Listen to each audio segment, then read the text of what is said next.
നമസ്കാരം. ശബരിമല സ്വർണ്ണ കൊടിമരം സ്ഥാപിച്ചതുമായി ബന്ധപ്പെട്ട സ്വർണ്ണ കൊള്ളക്കേസ് കേരള രാഷ്ട്രീയത്തിലെ അഴിമതിയുടെ ആഴം എത്രത്തോളം ഉണ്ടെന്ന് തുറന്നു കാട്ടുന്ന പുതിയ അധ്യായമായി മാറിയിരിക്കുകയാണ്.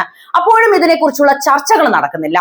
കേവലം ഒരു ദേവസ്വം ബോർഡ് പ്രസിഡന്റിൽ മാത്രം കുറ്റം ചുമത്തി കൈ കഴുകാൻ ശ്രമിക്കുന്ന സർക്കാരിന്റെ പ്രതിരോധം യഥാർത്ഥത്തിൽ ഈ ക്രമക്കേടുകൾക്ക് പിന്നിലെ ഉന്നത രാഷ്ട്രീയ ഗൂഢാലോചനയ്ക്കാണ് വിരൽ ചൂണ്ടുന്നത്. കൂട്ടുത്തരവാദിത്തം എന്ന മുൻ പ്രസിഡന്റിന്റെ ഒറ്റവാക്ക് പ്രസ്താവന സംസ്ഥാനം ഭരിക്കുന്ന പാർട്ടിക്കുള്ളിലെ പല പ്രമുഖർക്കും ഈ കുംഭകോണത്തിൽ നേരിട്ടോ അല്ലാതെയോ പങ്കുണ്ടെന്ന ഗുരുതരമായ സംശയമാണ് ബലപ്പെടുത്തുന്നത്. തദ്ദേശ സ്വയംഭരണ തെരഞ്ഞെടുപ്പ് അടുത്തു വരുമ്പോൾ ഈ അഴിമതിക്കറ സർക്കാർ സംവിധാനത്തെ മൊത്തത്തിൽ ഗ്രസിച്ചിരിക്കുന്നു എന്ന യാഥാർത്ഥ്യം മറച്ചുവെക്കാൻ പാഴ്ശ്രമം നടത്തുകയാണ് ഇപ്പോഴത്തെ ഭരണകൂടം ചെയ്യുന്നത്. ഇത് കേവലം ഉദ്യോഗസ്ഥരുടെ വീഴ്ചയല്ല, മറിച്ച് സഖാക്കളുടെ ഒത്താശയോടെ നടന്ന സാമ്പത്തിക കൊള്ളയാണ് എന്ന് പറയേണ്ടിയിരിക്കുന്നു.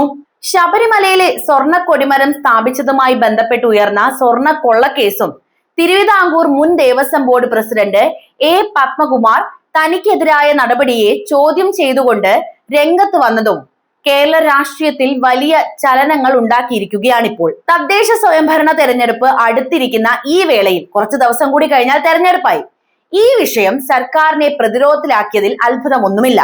എന്നാൽ ഈ വിവാദം കേവലം ഒരു ദേവസ്വം ബോർഡ് പ്രസിഡന്റിൽ മാത്രം ഒതുങ്ങുന്ന ഒന്നല്ല, മറിച്ച് അതിന്റെ വേരുകൾ സംസ്ഥാന ഭരണത്തിന്റെ ഉയർന്ന തലങ്ങളിൽ വരെ എത്തുന്നുണ്ടോ എന്ന സംശയമാണ് നിലവിൽ ഉയർന്നു വന്നിരിക്കുന്നത്. താൻ ഒറ്റയ്ക്ക് ഒരു തീരുമാനവും സ്വീകരിച്ചിട്ടില്ല എന്നും എല്ലാ ബോർഡ് തീരുമാനങ്ങൾക്കും കൂട്ടുത്തരവാദിത്തം ഉണ്ടെന്നുമുള്ള പത്മകുമാറിന്റെ വാദം കേവലം ഒരു ജാമ്യ ഹർജിയിലെ ന്യായീകരണമായി മാത്രം നമുക്ക് കാണാൻ സാധിക്കില്ല. ദേവസ്വം ബോർഡ് ഒരു സ്വയംഭരണ സ്ഥാപനമാണ് എങ്കിലും അതിന്റെ ഭരണസമിതി അംഗങ്ങളെ നിയമിക്കുന്നത് സർക്കാർ തന്നെയാണ്. മാത്രവുമല്ല, ഇത്രയും വലിയൊരു നിർമ്മാണ പ്രവർത്തനത്തിൽ, പ്രത്യേകിച്ച് സ്വർണം പോലുള്ള വിലയേറിയ ലോഹങ്ങൾ ഉൾപ്പെടുന്ന വിഷയത്തിൽ ഭരണതലത്തിൽ ഉന്നതരുമായി കൂടിയാലോചനകൾ നടന്നിരിക്കാനുള്ള സാധ്യതയും ഏറെയാണ്. ഒരു കൂട്ടുത്തരവാദിത്തം ഉണ്ടെന്ന് മുൻ പ്രസിഡന്റ് പറയുമ്പോൾ അത് ബോർഡിലെ മറ്റ് അംഗങ്ങളിൽ മാത്രം ഒതുങ്ങുന്ന ഒന്നല്ല. ദേവസ്വം മന്ത്രി, അദ്ദേഹത്തിന് ചുറ്റുമുള്ള ഉദ്യോഗസ്ഥ വൃന്ദം, ഭരണകക്ഷിക്കുള്ളിലെ സ്വാധീന ശക്തികൾ എന്നിവർക്കെല്ലാം ഈ വിഷയത്തിൽ പ്രത്യക്ഷമായോ പരോക്ഷമായോ അറിവുണ്ടായിരിക്കാനുള്ള സാധ്യത നമുക്കിവിടെ തള്ളിക്കളയാനും സാധിക്കില്ല. പാളികളുടെ നിർമ്മാണത്തിൽ ഉദ്യോഗസ്ഥർ ആദ്യം പിച്ചള പാളികൾ എന്ന് രേഖപ്പെടുത്തിയതും പിന്നീട് ചെമ്പ് പാളികൾ എന്ന് തിരുത്തിയതുമായുള്ള സാങ്കേതികപരമായ വിശദീകരണം യഥാർത്ഥത്തിൽ നടന്ന സാമ്പത്തിക ക്രമക്കേടിൽ നിന്ന് ശ്രദ്ധ തിരിക്കാനുള്ള ശ്രമമായിട്ടാണ് വ്യാഖ്യാനിക്കപ്പെടുന്നത്. അതല്ലെങ്കിൽ ഉയർന്ന ഉദ്യോഗസ്ഥ തലത്തിലോ രാഷ്ട്രീയ നേതൃത്വത്തിലോ ഉള്ള ആരെങ്കിലും സംരക്ഷിക്കാനുള്ള ഒരു മറയായി ഈ തിരുത്തൽ ഉപയോഗിക്കപ്പെടുമായിരുന്നു എന്നും സംശയിക്കേണ്ടിയിരിക്കുന്നു. ഇത്രയും സുപ്രധാനമായ ഒരു ക്ഷേത്ര നിർമ്മാണത്തിൽ ചെലവ് കണക്കുകളും നിർമ്മാണ വസ്തുക്കളും സംബന്ധിച്ച കാര്യങ്ങൾ പാർട്ടി നേതൃത്വത്തിന്റെയോ അല്ലെങ്കിൽ സർക്കാരിന്റെയോ ശ്രദ്ധയിൽപ്പെടാതെ പോവുക എന്നത് കേരളത്തിലെ നിലവിലുള്ള രാഷ്ട്രീയ സാഹചര്യത്തിൽ അവിശ്വസനീയമാണ് എന്ന് പറയേണ്ടിയിരിക്കുന്നു.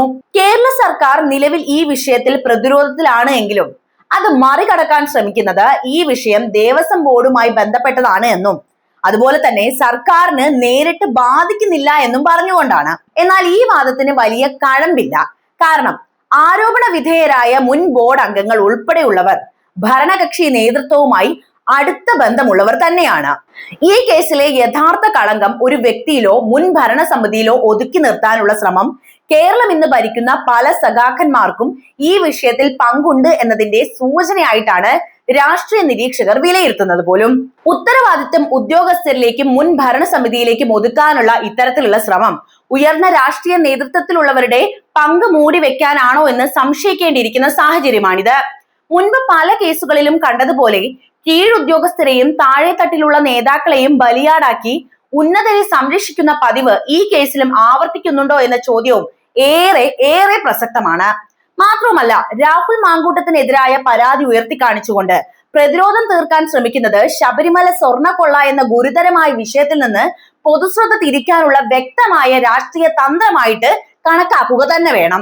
മൊത്തത്തിൽ എ പത്മകുമാർ ഉയർത്തിയ കൂട്ടുത്തരവാദിത്തം എന്ന വാദം കേവലം ഒരു നിയമപരമായ പ്രതിരോധത്തിനപ്പുറം ഈ അഴിമതി കേസിൽ സംസ്ഥാനത്തെ ഭരണത്തിന്റെ ഉയർന്ന തട്ടിലുള്ള പലർക്കും നേരിട്ടോ അല്ലാതെയോ പങ്കാളിത്തമുണ്ട് എന്ന് രാഷ്ട്രീയ യാഥാർത്ഥ്യത്തിലേക്കാണ് വിരൽ ചൂണ്ടുന്നത്.